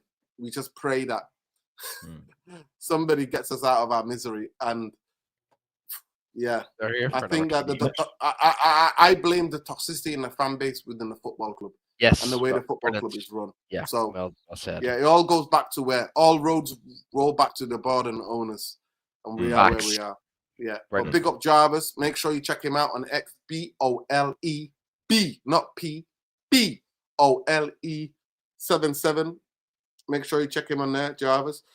Make sure you check out the brilliant show. I think is the best Manchester United YouTube show on a Monday night. I watched the first bit. I need to watch the second hour. But big up to Mick was on there last night. Mark, Stu, and Jarvis did a brilliant job. So go and check that out. It's 2 hours, over 2 hours long. It's a brilliant show. It's such a fascinating show, so in depth, so nuanced. It's fascinating debate. So go and check that out. Tactical Devils, we need to get them to 5K. So it's the least they deserve. I'll fucking YouTube for sidelining them, and it's bullshit. Yeah. Big up to Ben for coming on. Ben, make sure you check out X Elmore39 and Twitch Elmore20. He's a gamer, so make sure you check him out on there. And big up to every one of you who commented. Big up, love. We've not even got 100 likes, but I don't care. It's all good with me. It's just the way it is. I just have to accept it. That the challenge is shadow banned, but we'll keep doing our best. We'll keep doing it. We've been live for an hour and 40-something minutes, and we haven't got to 100 likes. It is what it is. Laura, before we wrap up, sorry for interrupting you, but I just want to ask you a question. I know you are into foreign movies, art movies, and special movies, not the regular Hollywood thing. But have you heard about the movie called Exit 8? No, It's I a must check it Japanese out. film from Fumito Kawamura. Is the Yes, he's a director's name. fantastic. Yeah, Yeah. What's it yeah. called? X8. Exit 8. Exit That's it, 8. Yeah. it's like a sci-fi horror movie. It's about a guy Yeah, who's yeah, yeah. caught in a limbo, and he just walks in. I think it was like in a train station, and he can't Yeah, get yeah, out. yeah, yeah, yeah. Bring it Oh, around, Bring yes. it around. I around. didn't know that's what it was called, but a friend of mine Yeah, yeah. seen this and he I absolutely saw a loved it. clip of it right before the show started. It was looked really fascinating. So, tell me if you see it. Yeah, But I yeah, I think will. I definitely will. it's released in Japan, so maybe you can stream it if you have some Yeah, yeah. I can try VPN to find it. something. Yeah, I will definitely try to find it. Yeah, I actually love sci-fi, and I really like. There's a director. I always forget his name that I love. He makes very socially conscious films. Japanese director, but I love one of my favorite. It's a film called Monster, Japanese film about these kids in this Levy town, and the poster is up there. I love the poster. Yeah, Monster is an amazing film. Yeah. I think we spoke about Monster, it. yeah, Sometime. yeah. One of the best. I'm not seeing many Thai films. One of the best Thai films I've ever seen, and everybody should watch, especially now that it's becoming winter and we're all in Europe. If you want to have a day, you just watch it and you get transported to Thailand. It's a film called "We Need to Make Million Before Grandma Dies." I saw that last winter. Honestly, one of those days in work, and I went to the cinema, and I was transformed into this place. It was unbelievable. Yeah, Goodfellas is the best. the Italian gangster films. Yeah, I like my Joe films Pesci. a bit more nuanced. Yeah, Joe Pesci. Oh yeah, it's a fantastic. Number 2 is one of the best number 2s ever. The Godfather. It's like Terminator 2. Terminator 2 is an amazing film, number 2. But you don't really get that many films. The second one is brilliant. That's the first one. No. Star Wars. Oh, that's number 5 though. But yeah. Listen, it's football culture. Empire Strikes Back. Big up Beck on Smurf TV. This is the real raw. Yeah.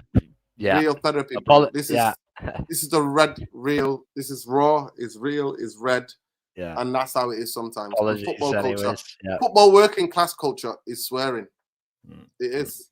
We are working class. We use the habit of just. Yeah. It's just habit for especially with Manchester United. But yeah. I wouldn't be saying this if any of us in Glazers hadn't taken us where we are. But Martin Scorsese, yeah. Was it Martin Scorsese who made Goodfellas? Yeah. Goodfellas. I always get it wrong with not Goodfellas. I always mistake Goodfellas with, was it? The Godfather. The Godfather, yeah. And that is the other director in it. What's his name? Isn't that Martin Scorsese? No, I don't think so. The Godfather is somebody else. The director of The Godfather, I think, is somebody else, if I'm not mistaken. Well, anyway, it's a brilliant movie. Yeah. Yeah, it's Francis Ford Coppola. Yeah, Francis Ford Coppola. Yes, obviously. By the way, do you know that his nephew is what's his name? Sophia. No, that's his daughter. Actually, she made Sophia one Coppola. good film. She's made one of the most pretentious films I've ever seen in my life. The one with Bill Murray in Japan. Oh my God. What is it called? What's that film called? Oh that's a brilliant movie. You love that film? Yeah, I do. It's the most pretentious film I've ever seen in my life. Honestly, I have never. Yeah, but I love Bill Murray. He's like. But she should have done so much with Bill Murray, Coppola, Sophia. Let me just say it, Sophia. And what's that? The girl's name? She played in all those superhero movies after that one. Oh, Scarlett Johansson. Is it Scarlett? Yeah, Scarlett Johansson. Yeah.